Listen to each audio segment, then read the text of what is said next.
The Sherbrooke stones, evidence of Africans visiting America 2,500 years ago?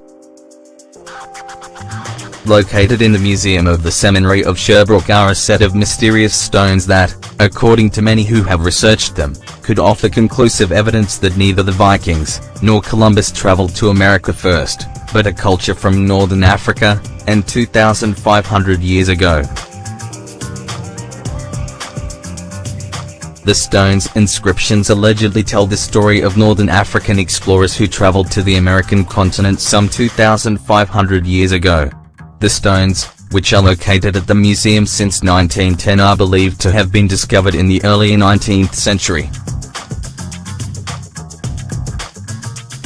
One of the stones was found 100 miles east of Montreal, in a field near Bromptonville, 5 miles north of Sherbrooke, while the other one was discovered on a hill overlooking Sherbrooke. So, did African explorers reach the American continent thousands of years ago? According to the inscriptions of the two stones made of limestone, the answer is a profound yes. The two stones are approximately 22 by 32 inches. The man who supposedly delivered the inscriptions on the stones was Professor Thomas Lee, an archaeologist from the University of Louisville. According to a newspaper slip, Professor Lee argues the inscriptions on the stones were written in an ancient Libyan script. The Libyans would have been operating, in my opinion, out of Carthage, which was a Phoenician city at the time, Professor Lee is quoted in the newspaper.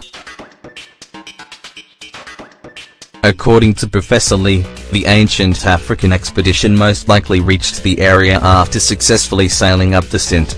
The inscriptions written in stone were deciphered by Howard Barak Lafell, a professor of invertebrate zoology at the Harvard Museum of Comparative Zoology.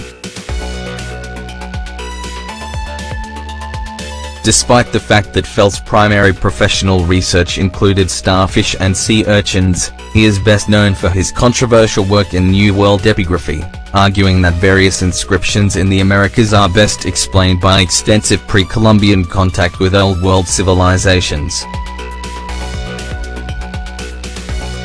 Professor Fell's work was unsurprisingly rejected by most mainstream scholars who firmly reject the notion that African explorers arrived in the American continent around 2,500 years ago. According to Fell's translation of the stones, they read, "Expedition that crossed in the service of Lord Hiram to conquer territory," while the other of the pair discovered together bears the inscription, "Record by Harter, who attained this limit on the river, moored his ship and engraved this rock." Researchers argue that the text carved on the stone is called Boustrophedon, in which you read the first line left to right and the next line right to left. Professor Fell is quoted saying that Barbarous lands of the end of the world is probably a description of the Americas. Fell argues that the people who left the stones behind most likely made two more expeditions, one towards the Yucatan Peninsula. Professor Fell is quoted in the newspaper saying, "One stone found there gives the area its name. Evidence of transoceanic voyages?" Interestingly, there are many controversial pieces of evidence that suggest ancient cultures from America and Africa were interconnected, thousands of years ago. For example, it is well known that a researcher called Dr. Svetla Balabanova discovered traces of coca and tobacco in ancient Egyptian mummies. Curiously, there is no evidence of coca or tobacco cultivation in Africa, Europe or Asia before the time of Christopher Columbus. The Fawn Hood Mummy.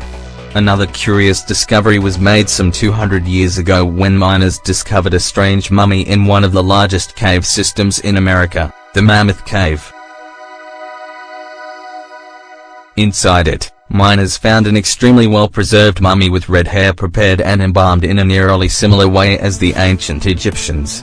After examining the mummy in the late 1800s, the Smithsonian Institute lost the mummy,